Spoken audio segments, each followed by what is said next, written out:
the first Friday in the last month of the year. Happy December! It's so nice of you to join us for this another insightful edition of Jamaica Magazine. On the program today, we share some timely reminders as we close out Disability Awareness Week. Plus, safety tips from the Jamaica Fire Brigade. Stay right there. The show continues after this break. Do you know what a disability is? A permanent loss of function in any part of your body is called a disability.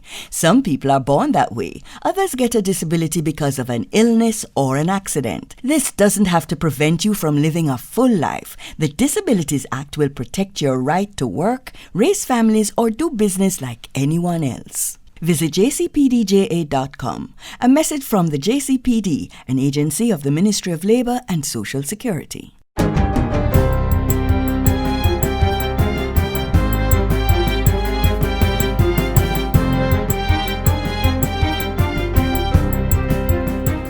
Good day, I'm Stephen McHugh, and this is your JIS News for Friday, December 4.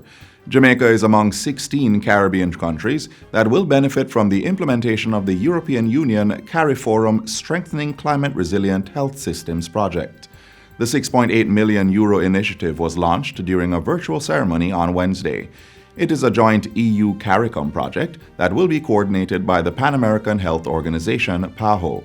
It aims to advance public understanding of the effects of climate change while strengthening the ability of beneficiary countries' health systems to respond to potential impacts. The broad-based undertaking is ultimately intended to support interventions to mitigate climate change and its serious health impacts in Caribbean nations. Government is to make an announcement shortly on the third phase of the ban on single-use plastic, which takes effect in January 2021. Environment and Climate Change Minister Pernell Charles Jr. gave the assurance during this Wednesday's virtual Plastic Waste Management Conference. The third phase will incorporate single-use plastic bags with dimensions above 24 by 24 inches and thickness of 2.5 millimeters. Also, a ban will be placed on single-use drinking straws made wholly or in part of polyethylene and polypropylene attached to juice boxes or drink pouches. Phase 1 of the ban, which took effect in January 2019, put an end to the importation, manufacturing, distribution, and use of specific types of single-use plastic carriers below 25-gallon capacity. The second phase, which took effect in January of this year, was on polystyrene foam and plastic straws.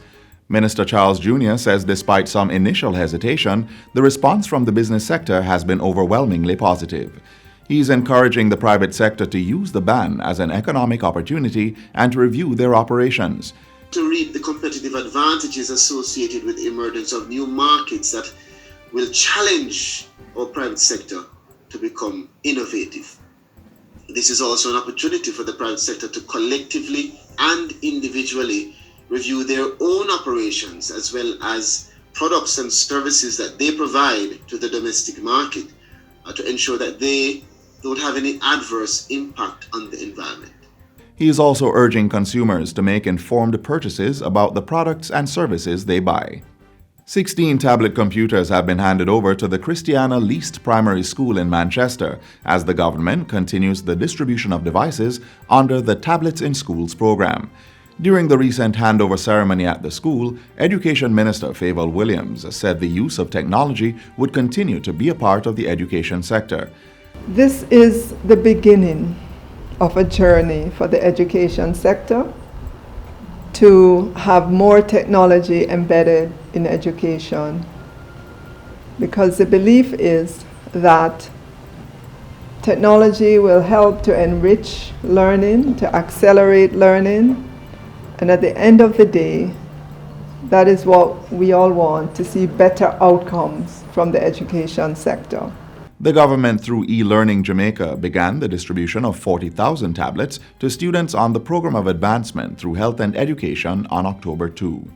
The devices are being handed over to students in grades 4 to 6. All 40,000 tablets are expected to be distributed in short order. Applications for the Jamaica 60th Logo Competition are now open. Jamaicans at home and abroad will have the opportunity to win $2,500 in the competition, which is being organized by the Ministry of Culture, Gender, Entertainment and Sport. The winning logo will be chosen from the top 3 designs and used as the brand image to celebrate Jamaica 60 in 2022. The logo should reflect the national colors and/or national symbols of Jamaica and be reflective of the Jamaican spirit. It should also embody the Jamaican spirit in every shape and form. Deadline for submission of entries is Friday, January 19, 2021 at midnight. For more information on guidelines of the competition, persons can visit mcges.gov.jm or send an email to jamaica60secretariat@gmail.com. And finally, Metropolitan Parks and Markets Waste Management Limited will be carrying out extensive garbage collection in several Kingston and St. Andrew, St. Catherine, and St. Thomas communities over the next 4 days. MPM Waste Management says over the last 2 months, several factors, including poor weather conditions, caused a severe setback in the company's operations. This is among its efforts to ensure communities are free of garbage. Residents in the communities that will be visited by the teams are asked to place their storage receptacles at the front of their premises, where they can be accessed without hindrance. During the period, collection will be done between the hours of 5 a.m. and midnight.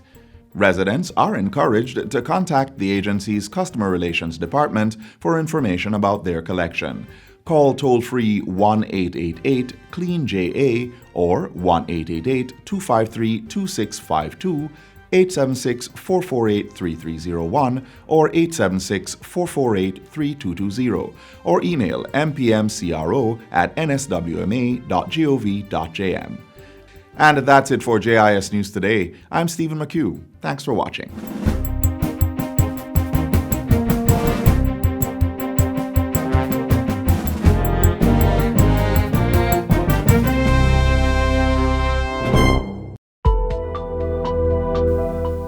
I encourage the deaf children to have deaf pride, to know that they can.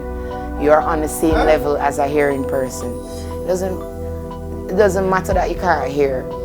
You have a lot of deaf adults who are successful, and you can achieve. You can get the education that you want, you can do anything that you want, you can achieve. Don't feel like you can't because you're deaf. In believing that nothing is impossible, I have been able to culture a very positive attitude to life, and that positive attitude has worked for me, and I am confident it will work for others. I would want to say to persons with vision impairment and disabilities that it is critical that they become tooled or retooled with the appropriate technologies that can help to drive the way forward so that they can accomplish their vision and their goals.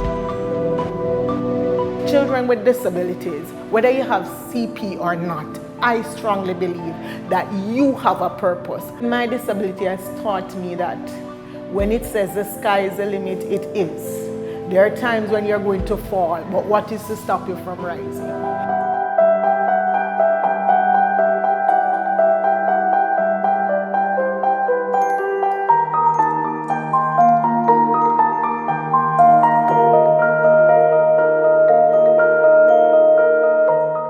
Today marks the end of Disability Awareness Week 2020. The week's commemoration began on Sunday under the theme Building Back Better, an inclusive society for all persons with disabilities post-COVID-19. Up next, we remind you that all persons are equal, including those with special needs. Watch this.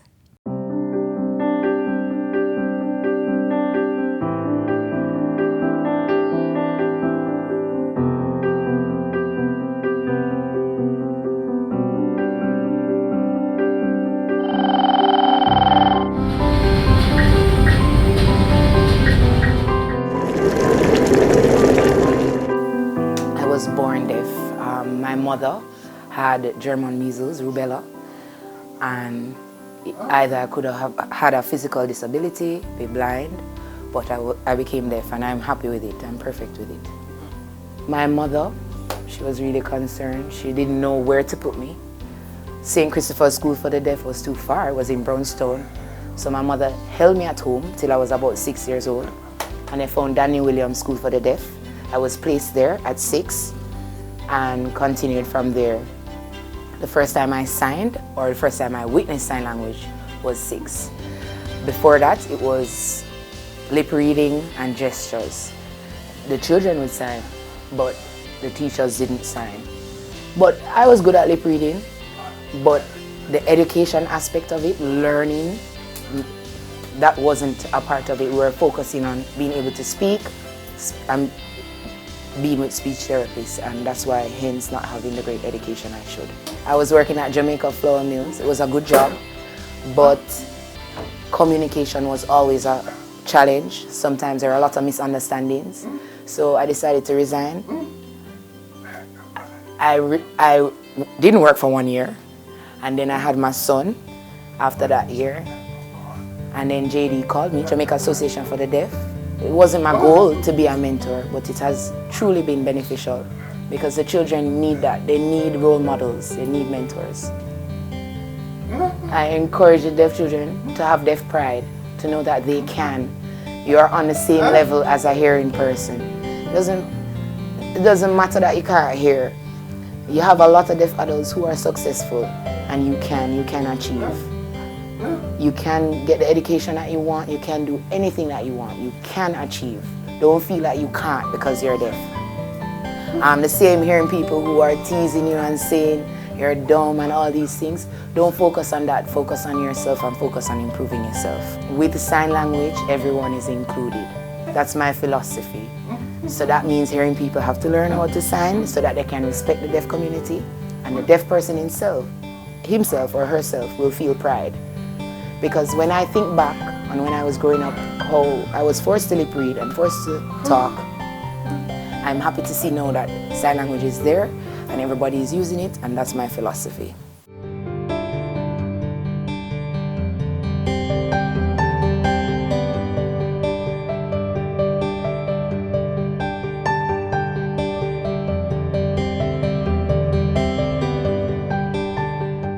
Here's how we sign the alphabet.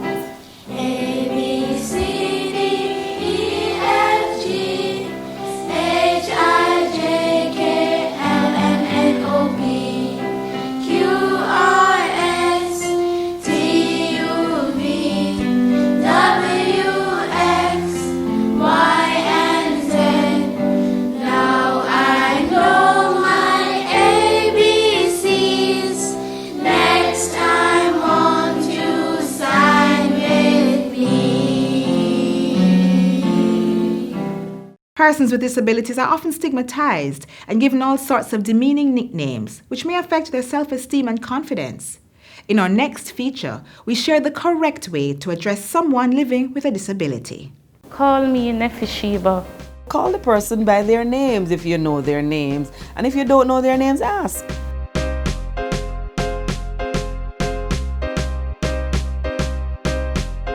I recall when I was growing up, disability was not a word.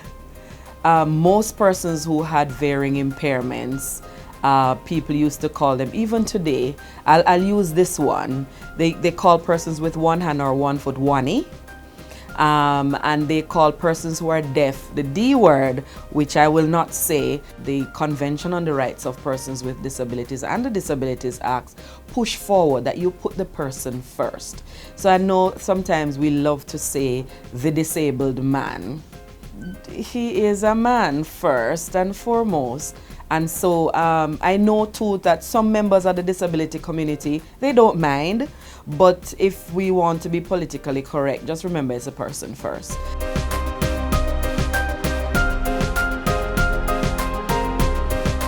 I know many of our children and youths and even adults, they face labeling in their communities. And one of the derogatory terms that people would use to describe them is that you are retard or you're retarded. And those are terms that, you know, emotionally, they hurt persons with intellectual disability because you are seeing the person with a condition and not the person. I am Hanake. They are also referred to as handicapped. Don't call me that. Don't call me that. But we all know that what we refer to as a handicap is a barrier that you place. It can be a physical barrier, it can be an attitudinal barrier that you place on the person, you know, but the person is not a handicap. anybody with a disability is a person first. And so you address the person. Do you, the tall person? No. You would call the person by him or her, by his or her name. So address the persons by their names. You might say that, but the person is deaf, I can't sign. Ask them, maybe they can write, or maybe they can lip it, you know, and you figure it out together. Or if someone is in the space, they can maybe tell you. But ask. It's always nice to ask. And people who are blind are not necessarily deaf. So we do not need to shout and, you know, scream if it's a person who is blind. They can hear and they can speak. It's a challenge, but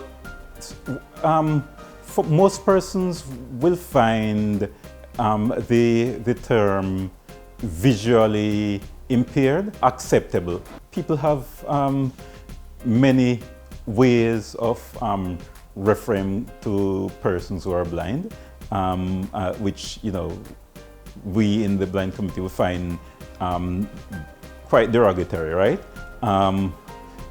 There are terms that people use, you know, sometimes, you know, the tease of the other children, for example, you know, referring to them as bat or blind bat, or blinky, or cast eye, or, you know, those terms obviously are not acceptable terms, and are you know, not terms of endearment at all.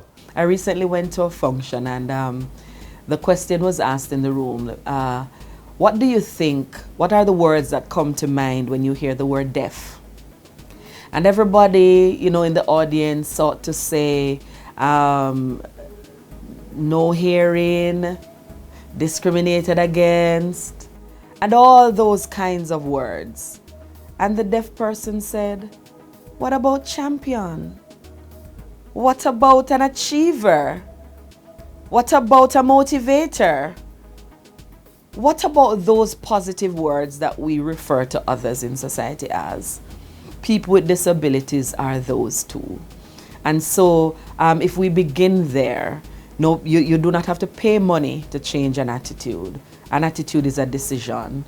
And so if Jamaicans, out of understanding that people with disabilities are people and they have capabilities, abilities like everybody else, then I think that will be a humongous achievement, because it will then have a ripple effect on everything else that happens in society. We are just like you. We have the same needs, we do the same things. We work, we have families, we cook, we wash, we clean, we do all the same things. We are not different. It means that when you're thinking of persons who are blind or visually impaired, you know, think of us as, you know, your brother, your sister. The same things that you need, the same things that you want. Respect, the need for autonomy, those are the same things that we want. I know a lot of persons might say, but that is what they are. And I would say, no, that is not what they are. The disability might be part of their person, but they are not their disability. The disability is a condition. And so all the other derogatory words that are utilized, if we put ourselves in the position, recognizing that disability is no respecter of persons, whether class or socioeconomic status, color, disability has no bias. And so in these days when we have those beautiful roads and we drive on them at high speeds and we can end up in accidents, a disability is a second away.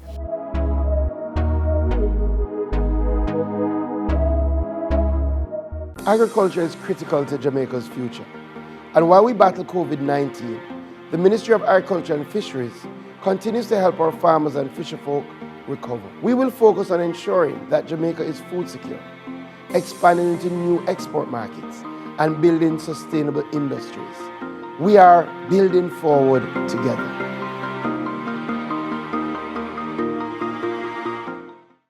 Christmas is just around the corner, but we all know that this year's celebration will be like no other. Despite COVID-19 and the change it brings, however, some things remain the same, such as the need to be safe. Here are some tips from the Jamaica Fire Brigade.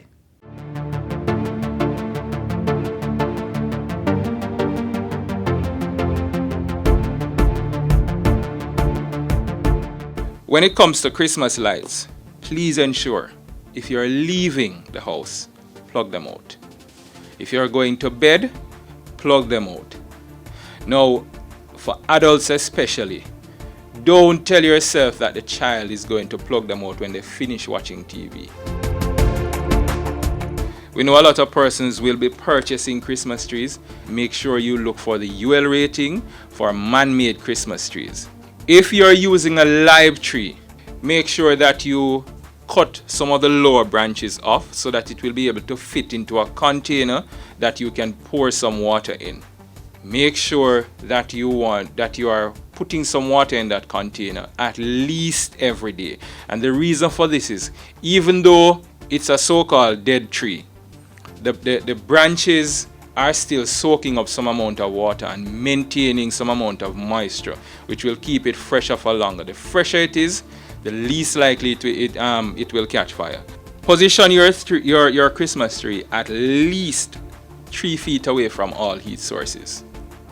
And when we speak of heat sources, a television is a heat source, the cable box is a heat source, all appliances are heat sources. So make sure that you position these trees at least 3 feet away. And you want to ensure when you put the decorations on them as well, the lights as well, what you want to ensure is that there's circulation space around the tree. And that will help to maintain the room temperature around that tree. One of the main things that we have to point out when it comes to holiday cooking, never ever leave the cooking unattended. We know how difficult that is when you have friends and family over, but please ensure you don't leave the cooking unattended. Worst, if you feel like you need to take a nap, and after you wake up, you do the cooking. Don't start cooking and tell yourself you're going to take a nap because enough water is in the pot, it won't boil over, it won't dry out. We have seen a lot of cases where this has led to fires, and we know that there'll be a lot more cooking in the Christmas season as well. As much as is possible, wear appropriate clothing. So long flowing sleeves that can hang over and catch fire, you don't want to be wearing those. And kitchen towels, make sure that at all times they are kept away from the stove. If it is that you have wind blowing in a particular direction, make sure you check the direction of the wind. No curtains can get to your stove. Children are naturally curious. At all times, no child must come within 3 feet of a stove. Make sure that you keep them away. Make sure you tell them why. Tell them what can happen if they do certain things, if they disobey, and make sure that they understand. Because what you don't want is for them to use that natural curiosity and then go ahead and experiment and try to find out why mommy say I mustn't light the stove when she light the stove. And again with children, make sure that no child under 12 is cooking.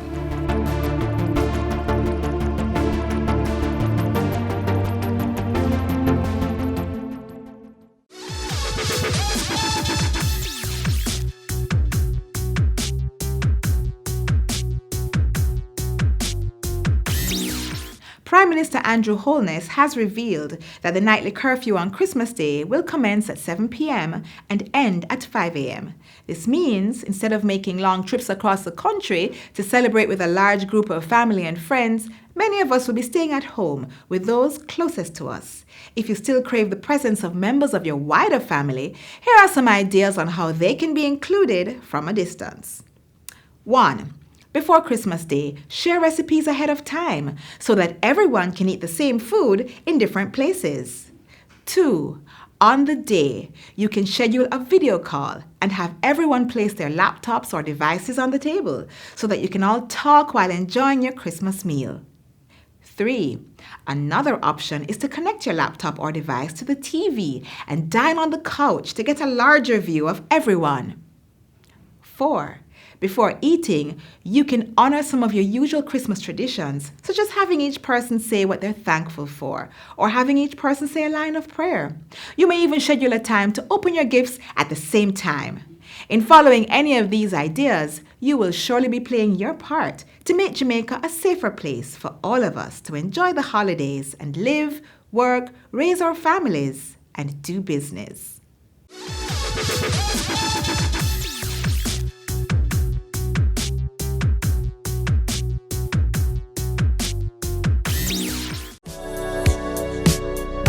Practice good hygiene by washing your hands frequently using soap and water. Here's how you should do it while conserving water. Turn on the tap to wet your hands, then turn off the pipe. Lather your hands and the tap with soap. Turn on the tap and wash your hands, back, front, and in between fingers. Use some of the water to wash off the tap, then turn it off. Dry your hands with disposable hand towels. If you don't have running water, use a hand rub containing 62% or more alcohol. If hand sanitizers are not available, rubbing alcohol, Dettol, white rum, or household bleach will do the trick. And if all else fails, let hand washing and the handling of potable water be a two-person event. Each person will take turns pouring and washing hands with sitting water. Now is a good time to consider installing a tap on your containers to reduce the risk of water contamination. Faucets can be easily attached to drums, buckets, or 5-gallon water bottles. And to ensure that the outside of the containers are clean when recapping, disinfect it with hand rub containing alcohol that's 62% or more.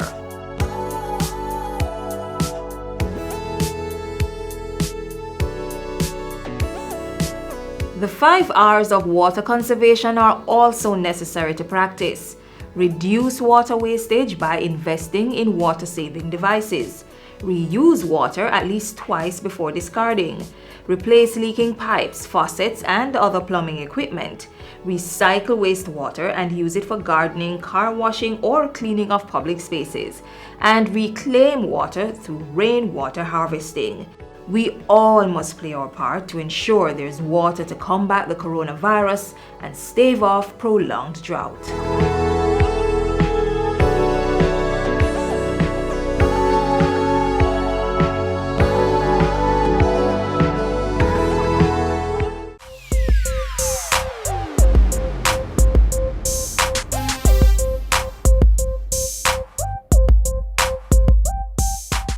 Unfortunately, we've come to the end of another informative Jamaica magazine, but remember, another show awaits you tomorrow and every day after. While you wait, why not head over to our YouTube channel to rewatch today's show? You may also send us a tweet at JIS News or email us at jamaicamagazine@jis.gov.jm with your feedback, comments, and questions. I'm Audrey Williams. Walk good. This has been a production of the Jamaica Information Service, the voice of Jamaica.